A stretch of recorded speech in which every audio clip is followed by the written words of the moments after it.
Merlin, Yvonne, Becky Bitterly. Oh, my mother's name was Lily Marie Urban Becky. My dad's name was Arbeth Alonzo Becky. My older sister is Daisy Bell Becky Barfield. My other sister is Faye Joyce Hodge Taylor. And my brother was younger than me, and he was Aubrey James Becky. My other brother was also younger, and he passed away when he was 69. His name was Curtis Lamar Becky. Well, I grew up in Wasatch, Texas, on a farm which we worked very hard. My father was a sharecropper, and he worked fields, and when we were there, we pulled corn, we chopped peanuts, we cut hagira. Well, it's maize now, but we had a lot of work to do, and then we had cows to milk and feed, and we had hogs to feed. We had chickens where we had to hunt eggs, and my parents went to Yorktown on Saturday and bought food for the chickens, and my mom sewed most of our clothes from the feed sacks that we got our feed in. Even sometimes our underwear from flour sacks, because they were white. I went to school in a one-room school home. There were only 3 of us in the first grade. And then I caught the bus and went to Goliad, Texas. And I went there until I graduated in 1953. And then I got married in 1953 in October.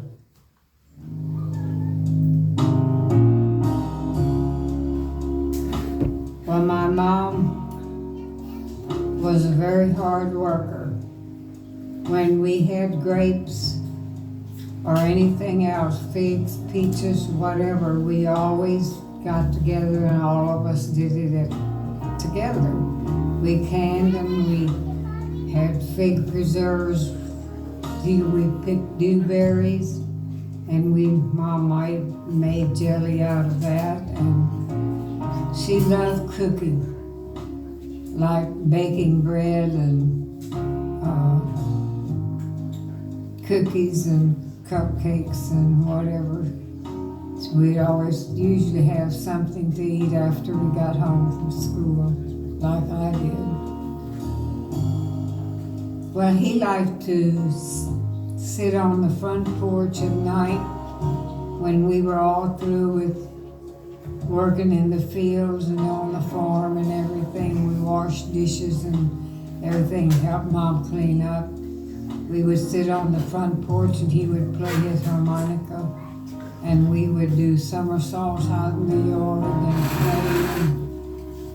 And sometimes he'd sing a song and we'd sing with him, but he made sure that we always got up and went to school. We had to walk, I think, 1.5 miles, 2 miles. And then on Sunday morning, he made sure that we went to church. When he passed away, he was 53 years old, and he had ulcers real bad. And that devastated me more than anything else, I think. It's just because my dad and I were close. I could talk to him or I couldn't talk to my mom. And it really hurt me.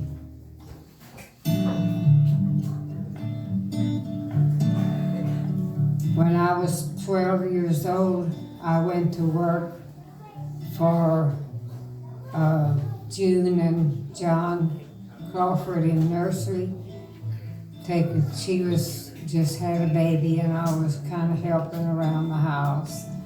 And then after that, I went to work in Ander, Texas for Mr. Alois and Mrs. Carrie Wilms. And I didn't work the fields, but I drove the tractor so they could load hay bales and I graduated from there. Who were your best friends? Well, there was 5 of us country girls, and Virgie Brooms was one of my best friends, and she married my brother-in-law. She married Lewis. Then I had Evelyn, which she's just quit. She didn't get married or anything because he was in the service. Then I had Bertha, which she finally married my ex-boyfriend. And then I had Robbie Nell, and she too quit and got married. And my teachers talked to me and talked to me and talked to me to not quit school. And I didn't, and they helped me along with, I had a problem with math. Oh, I hated that subject. And, but I made it through, and then I came to Victoria.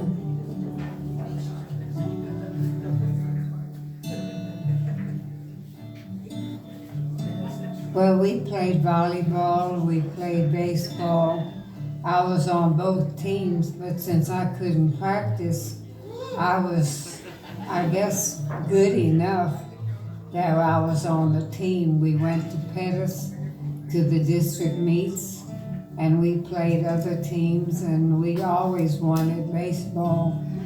And the one thing we didn't win was volleyball, because the Nordine people, they were some tall girls.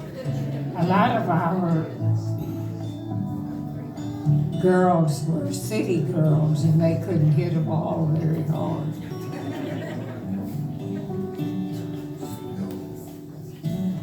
Well, Dalhart Winberg was a year older than me, and he would draw murals in between the auditorium and the classrooms. We had a big wall there, and he painted beautifully. And now I have, I think, 4 or 5 pictures that he had painted, because we went to San Antonio that one time to, I guess you'd call it a garage sale. It was a great big deal. And they were selling their Winberg pictures for $30 each.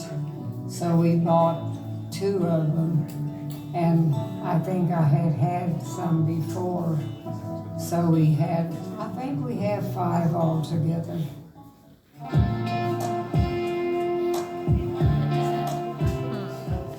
Well, he didn't live far from where I was working, and I went to church with the Wilmses, and I met him at church first. And one night we were at Schrader. I had a date then, and we were sitting out in the car enjoying the music, and my cousin Virgil came up there to talk to me, and when they left, Warren told Virgil that he was going to marry me one of these days, and sure enough he did. Then he started asking me out.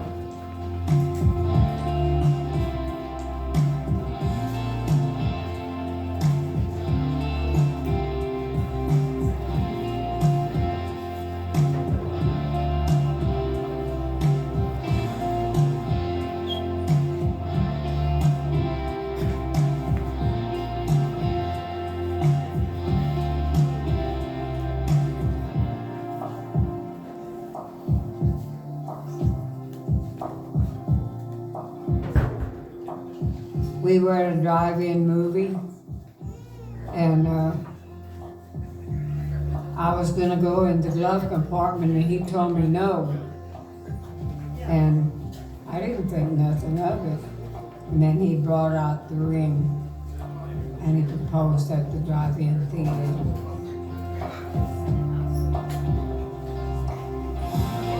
We got married in Myersville at the St. Peter's Church, Catholic Church.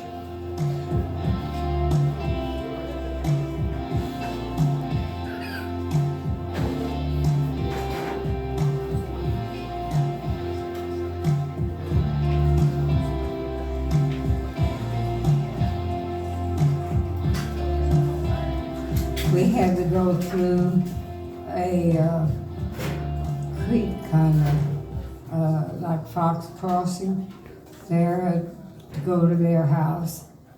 And I had on a velveteen dress, and I had to take my dress off so it wouldn't get wet because it was just brand new. And they weren't too happy about coming in PC and having me naked, I guess, because I did have a half slip on. A regular slip. So I didn't feel like I was naked, but I guess to them I probably was. No, they were wonderful people. I loved them as much as I did my parents, because they sure helped us a lot. Because they had a bunch of cows, and they would always bring me either butter or cream or milk or something for the week. And with all the kids, it sure came in handy.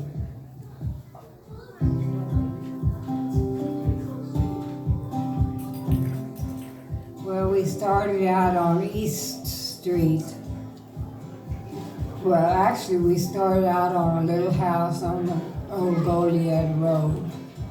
And while I was in the hospital when Agnes was born, Warren moved me into town with my sister, and I don't know who else helped, but when I went to go home, they took me there, and I said, "What the heck is this?" And she said, "That's your new home now." So then we moved on East Street for a while, and then we bought my brother and sister-in-law's house, and we lived there for 10 years, maybe longer. Then we moved out to Telfner, and that's where we are today.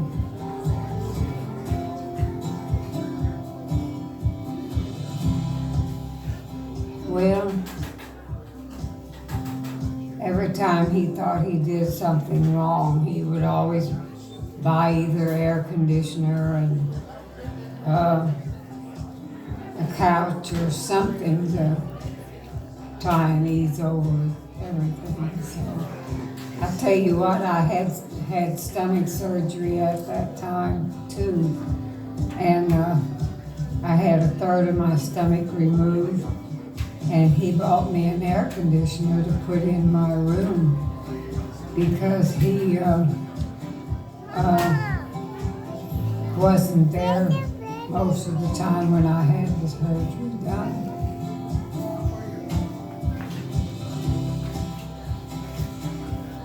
No, he played the guitar then, but then in the first 2 years we were married, he met up with some musicians, and they wanted him to learn a different instrument.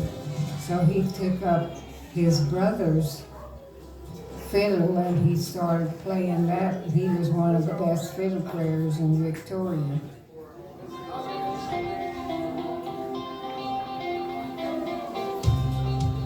Oh, he did. Every Saturday we would go to a garage sale. And sometimes on Saturday we would go as far as San Antonio or Corpus, where they had these buildings full of booths, different things. And we would buy the kids sometimes some good clothes you know, like jeans and stuff for school. And that one year, I guess Larry outgrew his jacket, and Papa says, let's go to Corpus. So we went to Corpus and we found him a real nice jacket for, I think it was $3 if I'm not mistaken. But he did look nice in it.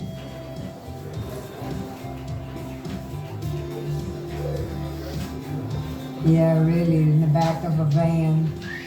We'd go down there, we'd bring back onions, watermelon, cantaloupe, anything you could find in the fields, they'd let you go pick. And we did. And they rolled on the back of the van there on top of watermelons. And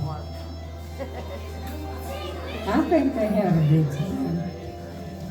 The only thing, the hotels that we went to didn't have air conditioning, and it was miserably hot.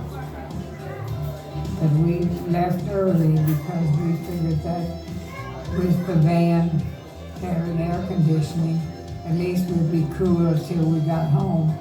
And then everybody crashed when we got home. Then that one time we went to Mexico, we took Jamie with us, and they'd always feel her hair because she was blonde, and she said, good girl, you're gonna turn out good. And she really did.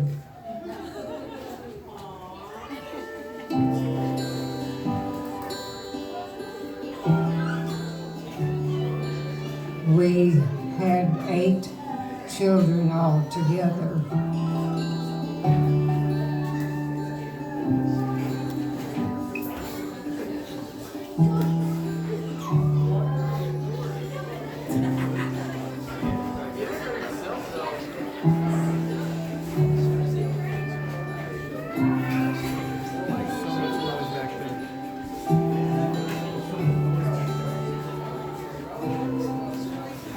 Well, I had potty trained her at 9 months, because that's all I had to do. And then I was pregnant then with Deborah. Agnes was kind of shy too. She more or less kind of played by herself if she had the chance, and she'd stay in her room and just play with her Barbies or whatever she was playing with.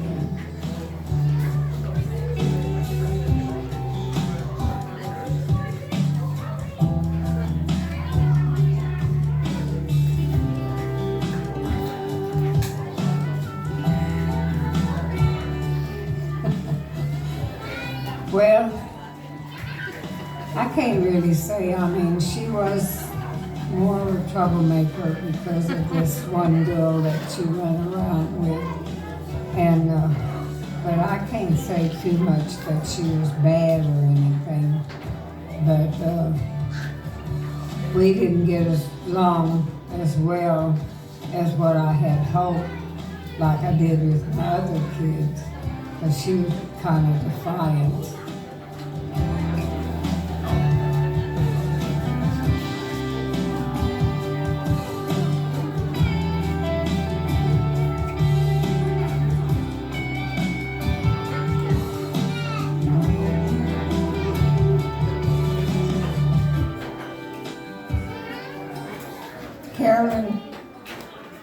Carolyn was kind of quiet, and Agnes and Deborah would kind of team up on her and always made her cry, and they never involved her in any of their play time. You know, every once in a while they would, but she would more or less kind of take care of the boys and play with them, I guess you'd say.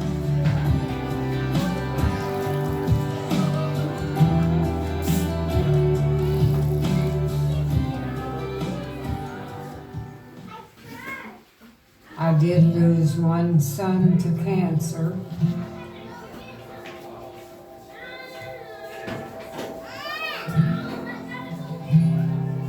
he was pretty quiet. He had a patch over one eye, but the funniest thing, he would go to school and charge a penny a piece to look at his eye.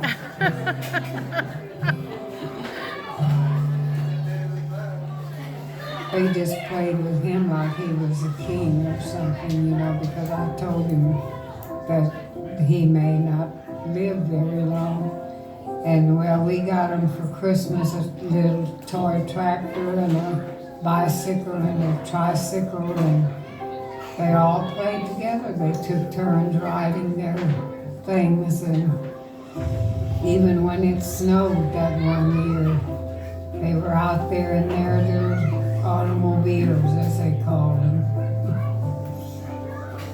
He was 6, and then he died in March, and then he would have turned 7 in May. So I say 6, and some of them say 7, but he wasn't 7. So.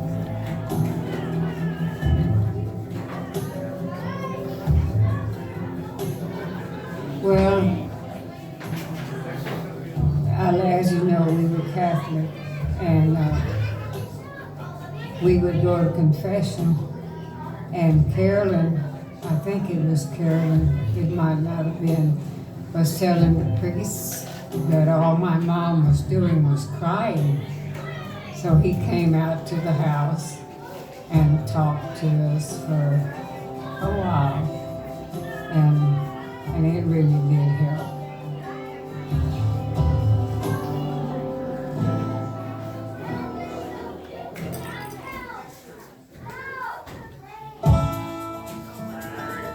Oh, Lord. Well, Larry was a go-getter. I mean, he'd go down the street and play with the kids down there, where Royce would never leave because he was so timid and shy. And I always encouraged him not to pick a fight, no matter where you are, because you always get in trouble. And he didn't. Larry said that one time there was some boys picking on him at Petty Welder, and they started calling them names and hitting on them. And he said he took his foot and hit that bicycle, and all of them bicycles in that rack fell. And he turned around and walked off, and them boys picked up their bikes and run. So that, to me, I guess that helped with not fighting,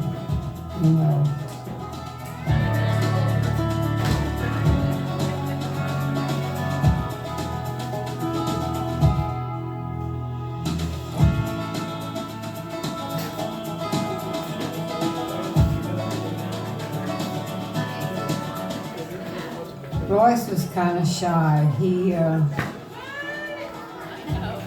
don't know, he just didn't play like the rest of them. He was just more of a quiet kind of boy.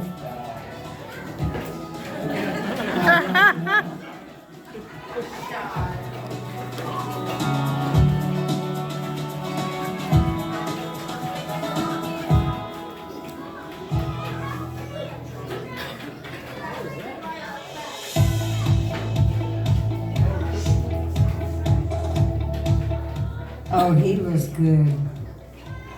After all the kids were in school, he was there by himself. And that one time I had the flu, and I told Keith, now you don't leave the house. And he'd take his toys and he'd go right beside my bed and stay there till I got up. So he was pretty good, in the same way with going to a grocery store. I used to go to Dick's grocery store just down the street, and people would give him pennies to put in the gum machines. And I'm telling you, he'd come home with a whole sack full. He did penny after penny.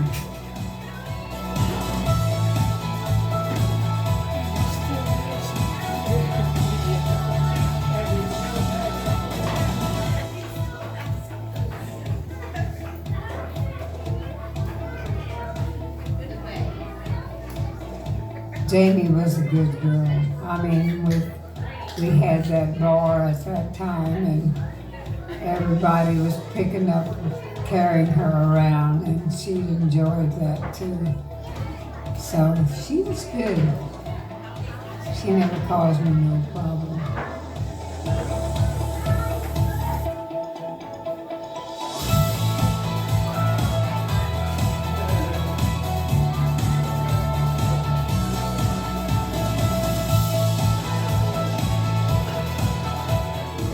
Oh, well, if they were doing something, I'd take off my flip-flop and pop them one.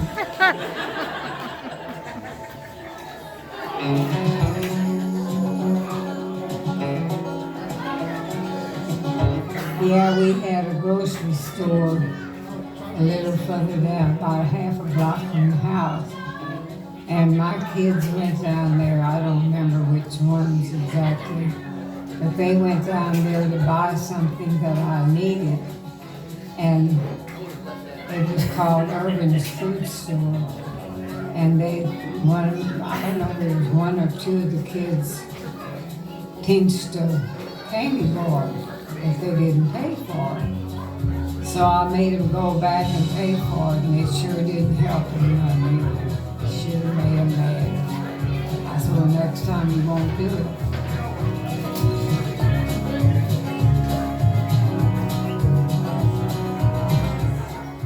Oh, yeah. Yeah, the kids were all picking on the boys at one time, and Deborah and I guess Agnes, I don't know who, but boy, they took care of them. And them boys run after Deborah come out of there.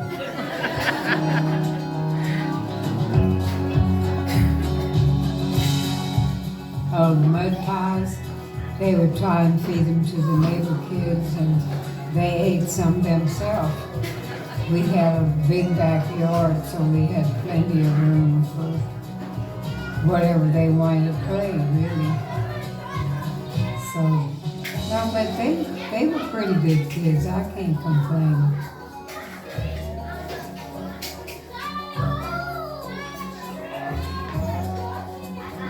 Yeah, they got along pretty well.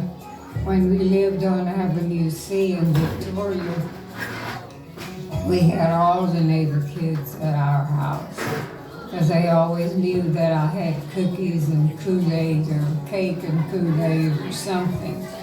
So they'd come in after school, and man, they enjoyed that. Of course, they always had fights. That's natural for kids, but they weren't too bad. Never.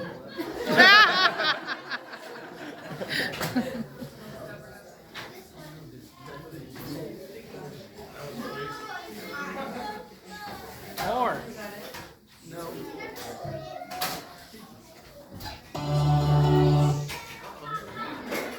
Hold on. At the house, lock and pop them.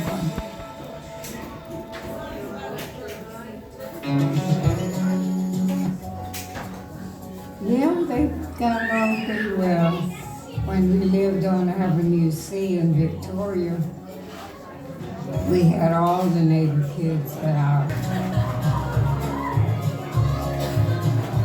And when I was younger, like I was married about a year, I could have been a hand model and for Avon, because I was using their lotion. And I told him no, I said I was pregnant then and I just didn't want to travel anywhere. And that's what it would have been. Because I have 20 grandchildren. I have 37 great-grandchildren. I have 6 great-great-grandchildren.